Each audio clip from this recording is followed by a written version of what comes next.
ಒಂದು ಕ್ಯಾರೆಕ್ಟರ್ ಸೃಷ್ಟಿ, ಒಂದು ಪಾತ್ರದ ಸೃಷ್ಟಿ ಶ್ರುತಿ ನಾಯ್ಡು ಅವರ ಮನಸ್ಸಿನಲ್ಲಿ ಹೆಂಗೆ ಕ್ರಿಯೇಟ್ ಆಗುತ್ತೆ?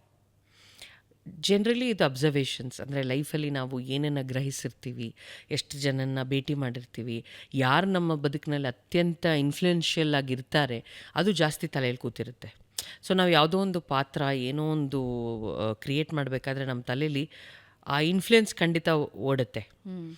ಜೊತೆಗೆ ನಾವು ಓದೋ ಪುಸ್ತಕಗಳಿರ್ಬೋದು, ನಾವು ನೋಡೋ ಸಿನಿಮಾಗಳಿರ್ಬೋದು, ಎಲ್ಲವೂ ನಮ್ಮಲ್ಲಿ ಒಂದು ವರ್ಕಬಲ್ ಆಗಿ ಯಾವುದೋ ಒಂದು ಕ್ಯಾರೆಕ್ಟರ್ ಆಗಿ ಮೂಡುತ್ತೆ. ದೆನ್ ಆನ್ಸಮಿ, ಕರ್ಣನ ಅಂತ ಪಾತ್ರ ನೀವು ಎಲ್ಲಿ ಕಂಡ್ರಿ?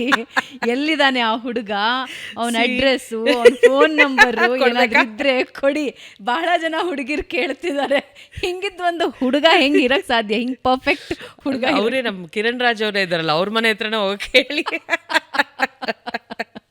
ಅವರೇ ಕಳ್ಳ. ಹೆಂಗೆ ಅದು ಕರ್ಣನ್ ಪಾತ್ರ ಏನಾದ್ರು ಇನ್ಸ್ಪಿರೇಷನ್? ಇಲ್ಲ, ಅಂದ್ರೆ ನಮ್ಮ ಚಾನೆಲ್ ಟೀಮ್ ಇದನ್ನ ಕೆಲಸ ಮಾಡಿತ್ತು. ಆಕ್ಚುಲಿ ಈ ಕಥೆನ ಅವ್ರು ಆಲ್ರೆಡಿ ರೆಡಿ ಮಾಡಿಬಿಟ್ಟಿದ್ರು ನನಗೆ ಕೊಡಕ್ ಮುಂಚೆ. ಅವರು ತುಂಬಾನೇ ಪ್ರೀತಿಯಿಂದ ಈ ಕತೆ ಮಾಡಿ ಇಟ್ಕೊಂಡಿದ್ರು ಚಾನೆಲ್ ಅವರೇ. ಅಂದ್ರೆ ಹಿಂಗೆ ಈ ಪಾತ್ರ ಹಿಂಗೆ, ಅವನೊಬ್ಬ ಡಾಕ್ಟರ್ ಆಗಿರ್ತಾನೆ, ಗೈನಕಾಲಜಿಸ್ಟ್ ಆಗಿರ್ತಾನೆ, ಅವ್ನ ತಲೆ ಹಿಂಗೆ ಓಡುತ್ತೆ ಈ ಥರ ಅಂದಾಗ ನಮ್ಮ ರಮೇಶ್ ಇಂದಿರಾ ಅವರು ಅದಕ್ಕೆ ಕೂತು ಅವ್ರ ಜೊತೆ ಸೇರಿ ಇನ್ನೊಂದಷ್ಟು ಅದಕ್ಕೆ ಆ್ಯಡ್ ಆನ್ಸ್ ಮಾಡಿ ಅದೊಂದು ಬೇರೆ ಥರ ರೂಪ ತೊಗೊಂತು. But it is actually their baby. ಜಿ ಕನ್ನಡದವರೇ ಅದನ್ನು ಕ್ರಿಯೇಟ್ ಮಾಡಿ ರೆಡಿ ಮಾಡಿ ಇಟ್ಕೊಂಡಿದ್ದ ಕತೆ ಅದು. ಆ್ಯಂಡ್ ಅವ್ರಿಗೆ ತುಂಬ ಅದ್ರ ಬಗ್ಗೆ they had pinned hopes that ಇದು ಜನಕ್ಕೆ ಇಷ್ಟ ಆಗೇ ಆಗುತ್ತೆ ಅಂತ. ಸೊ ಅವರ ನಂಬಿಕೆನ ನಾವು ವಿ ಟುಕ್ ಇಟ್ ಫಾರ್ವರ್ಡ್. ಆ ಥರ ಆಗಿದ್ದದು.